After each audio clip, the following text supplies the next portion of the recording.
Hey there everyone, it's Matt from Creative Reviews Productions, and today I have the iPad mini. This is a white 16 gigabyte Wi-Fi only version, and today I'm giving you my quick experience review. Today is November the 8th. I bought this on November the 5th. If you would like something more in-depth, check out the longer experience review, which I'll be posting up later. But for now, I've had this for a few days. I got this because I wanted something portable, more portable than the iPads that I had previously. I had the iPad 2 and the iPad 3 with Retina display. I thought the iPad 3 ate a battery like crazy quick, and I thought it was too heavy.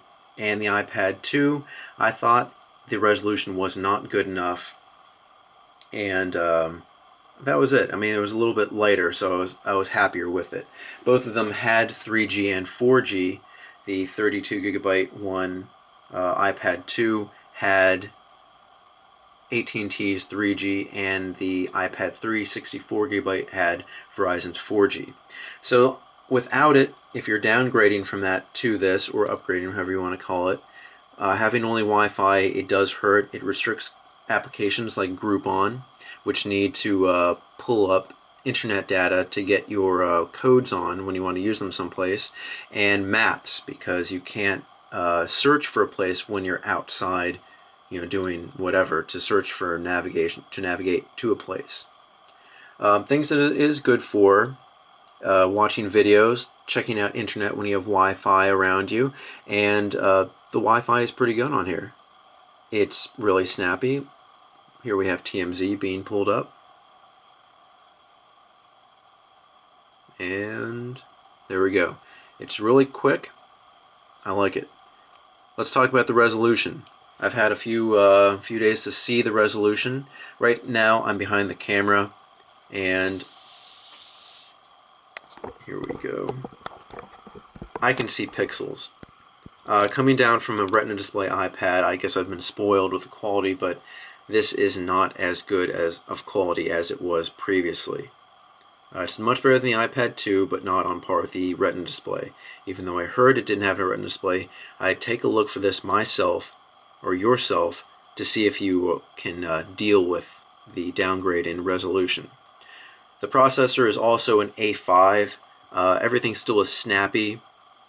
It's perfectly usable. I wouldn't say there's anything wrong with that whatsoever.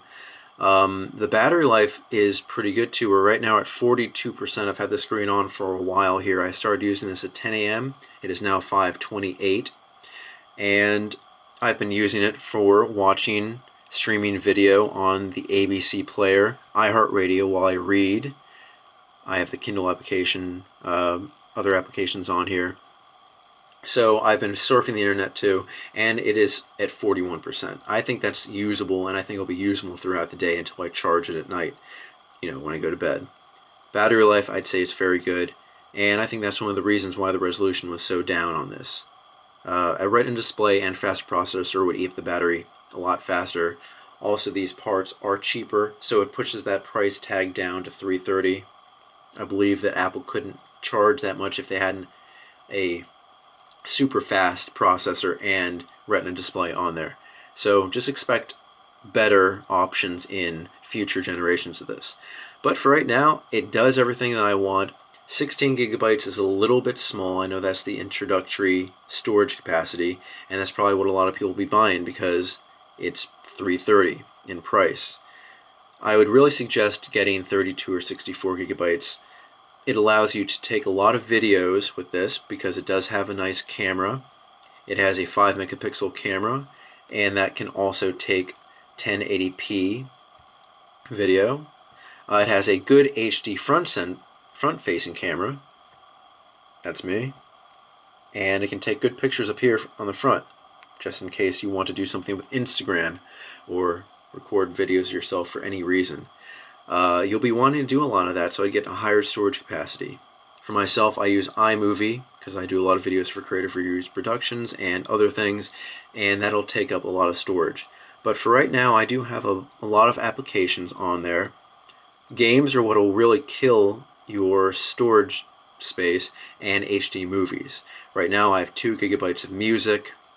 I have Monopoly is a big game, almost 1 gigabyte, and a lot of these other applications don't take up as much.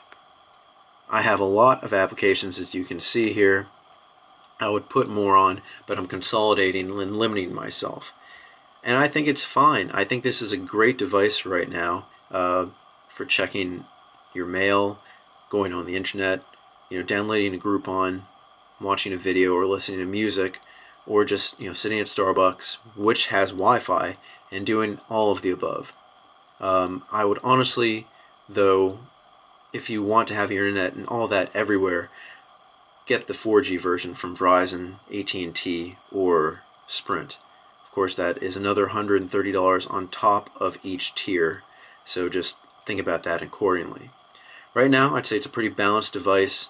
I wish I had more storage capacity on this. I'd suggest going to higher storage capacity, and I would suggest waiting for the cellular version. But if you can only spend $330 plus tax, this is a great option.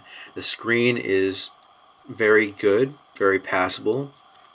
The speakers are, I'd say, louder than the iPad 2s and 3s, but a little bit tinnier. Let's give you an example of that.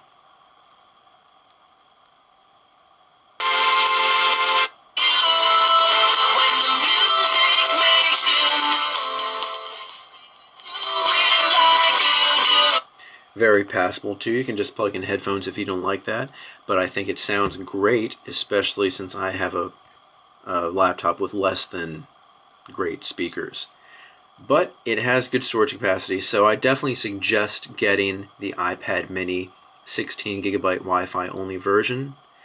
And this has been my preliminary experience review. If you want a longer, more in-depth, check out the videos that I'll be posting shortly. This has been Matt from Creative Reviews. Tell me what you like, what you don't like. Follow me on Facebook, WordPress, and Twitter. And I'll see you guys next time.